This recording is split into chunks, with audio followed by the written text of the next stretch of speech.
So what's the deal? Why did you start learning English? I decided to I decided to study English because I wanted to move to America because I saw this fellow and his name was Rich Park and he was so large. He was like larger than life and he was so muscular. And I thought that's my way out of Austria, and I decided I'm going to learn English, I'm going to build my muscles, and I'm going to get pumped up, and I'm going to make it. And that's what I did, and learning English was a very big part of it. And I remember doing this activity in my acting classes, in my English classes. Okay, that's not true. I'm just a figment of your imagination. Hey guys, what's up? Alright, so it's been a while since I've attempted an Arnold impersonation. And I'm a little rusty. Yeah, I'm a little rusty, I will admit. But I'm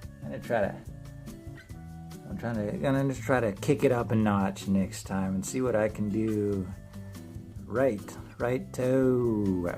then, so let's jump right in.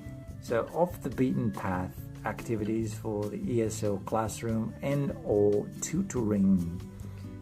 And I'm sorry about that. That was also a really poor attempt at, I don't know, perhaps an English accent. And you all know that the reason that we attempt to do these accents is because we like them. I'm not trying to make fun of them. I just think it sounds really cool. All right. But this is my voice. This is my time. So let's jump in, as I said 3 times already and haven't jumped in. Okay, ready, go. We got 3 sentences here. Well, it's not that bad. Next, are you serious? We'll never make it on time. And, uh-oh, now we're in trouble. So this is, I believe it was originally, I don't know, like a drama activity, an improv activity. And I came across it because one day I was searching ESL games and activities, and all these things came up of activities that I've already done 100 times. And those are tried, tested, and true activities. For example, 2 truths and a lie, and a whole bunch of others, which are good. But you can't do them every time, you can't do them every class. So we need to shake things up a little, yeah. And this is one of them. So this is overheard conversations. If you want a cool name for it, I'm not going to say this is cool, but you could just call this tidbits. So someone overhears a little tidbit of a conversation, and then they got to try to come up with what this whole story is, what happened, who's talking, why did it happen. You know, try to answer the 5 W's if possible, or just whatever seems to be necessary. So I'll give an example here. So you give students this sentence, well, it's not that bad. And then say, this is a conversation that you overheard, but you don't know the whole story. So what do you think this is about? And now I'm going to offer a suggestion of what a student might end up saying. So I asked the student, what do you think this is about? Perhaps the student answers like this. Well, I think this is about a girl who decided to go to a new hair salon and completely change her hairstyle, and even to dye it like a bright blonde. But it didn't turn out quite the way she wanted it to, and in fact her hair turned out purple. And she went home, and her sister saw it, and she just paused for a minute, and then she looked at it again and said, well, it's not that bad. Okay, let's go to the second one here. Are you serious? We'll never make it on time. So again, asking a student or asking like students in pairs to come up with the story here. Here's a possible answer. Are you serious? We'll never make it on time. Two roommates really want to go downtown. They live near the university, and the train doesn't come so often. There's an event at 7:15. It's currently 6:50. There's an event downtown at 7:15. The current time is 6:50. And one of the roommates is checking the train schedule.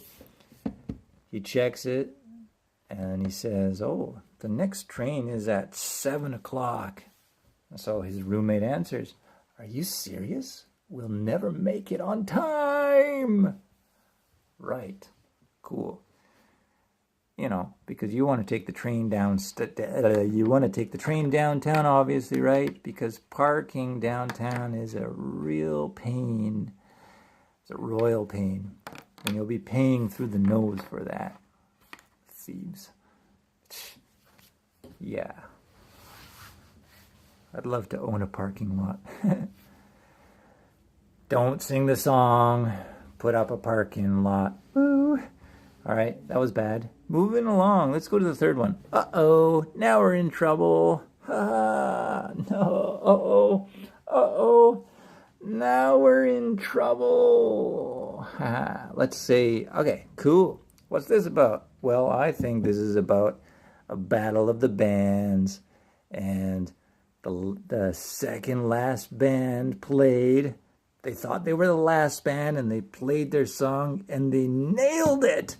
They rocked that song at the Battle of the Bands, but suddenly, out of the blue, the actual last competitors rise out of nowhere with their rockin' guitars and their hipster voices and, you know, whatever else. Their cool jeans, I don't know, something. And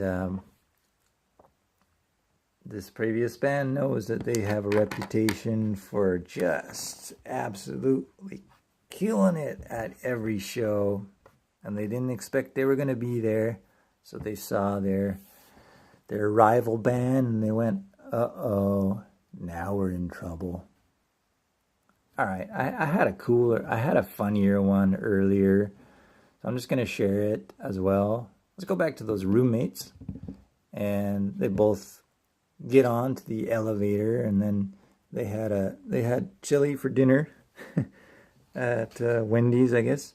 Yeah, they had a chili dinner, and then they figured it would be funny if they let one go in the elevator because they wanted to hear the acoustics. So they went ahead and did it, and then guess who walked in from outside?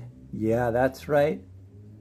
Their ever so long time crush who happened to live in the same complex, in the same building as them.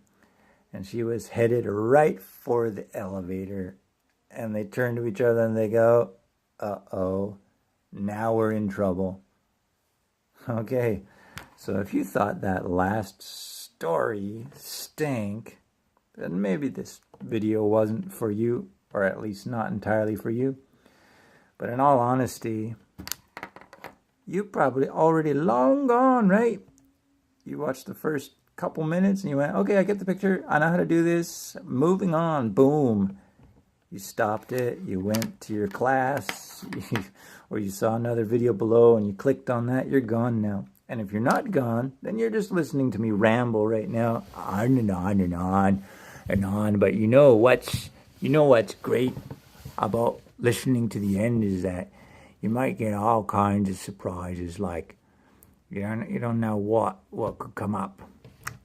That's right. That's true. You don't know what could come up. All right. So that's the end of this second, I'm going to call it an episode, second episode of Off the Beaten Path Activities for the ESL Classroom. I think that's the name. Yeah, that's the name. That's what we're calling it. And this is episode 2. So peace out, homies. Ciao for now.